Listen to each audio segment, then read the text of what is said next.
Ya, tadi kan Allah mengatakan apabila kamu melakukan perjalanan safar, maka tidak ada masalah bagi kalian untuk meringkas salat kalian. Nah, di sini tidak disebutkan berapa batasan jarak safar itu dikatakan safar. Ya, ada yang mengatakan 80 kilometer, tapi pernah teriwayatkan kurang dari itu pernah Rasulullah safar. Ya, sehingga dalam masalah ini wallahu alam yang saya ketahui yang paling sahih dalam pendapat ulama adalah kembali kepada uruf, kembali kepada adat.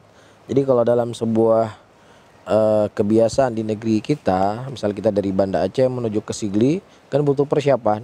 Ya kita kabarkan ke istri, kita perlu apa istilahnya bekal, kita simpan bekal. Berarti ini memang sesuatu yang orang akan berangkat. Tapi kalau dia dari Banda Aceh pergi ke pergi ke Sibreh, kan nggak perlu persiapan kan. Jadi kapan dalam sebuah daerah, dalam sebuah tradisi adat itu dianggap sebagai safar, maka syariat menetapkan sebagai safar. Ini satu.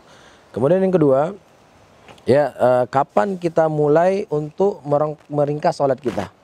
Misalnya kita tinggal di Lamprit, mau pergi ke Lok Sumawe.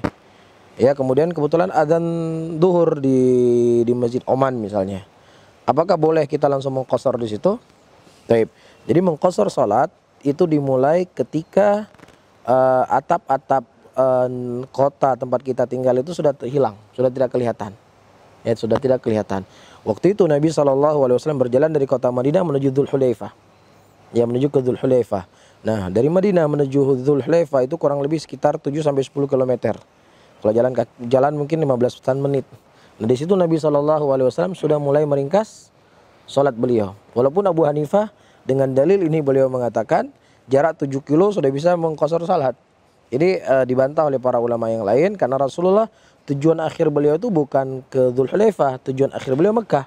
Tapi beliau mulai untuk mengqashar salat di Dzul Hulaifah yang itu sudah keluar dari kota Madinah. Seperti itu. Terus kemudian selanjutnya misalnya kita sholat bersama imam yang mukim. Ya, imam kan 4 rakaat zuhurnya. Maka kita harus ikut 4 rakaat, jangan kita putus dari 2 rakaat. Tetap 2 rakaat. Nah, ketika kita sholat bersama orang-orang musafirin, sesama musafirin, baru kita sholat 2 rakaat. Nah, berapa lama kita boleh mengqashar sholat dalam safar kita? Ini salah satu perkara yang paling rumit dalam masalah fikih.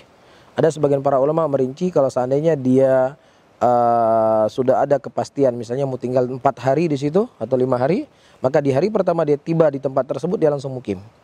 Ada sebagian ulama lagi mengatakan kalau seandainya dia masih ragu-ragu mau seminggu atau 2 minggu, maka dia sholatnya boleh meringkas mengqashar dalam waktu jarak 3 hari.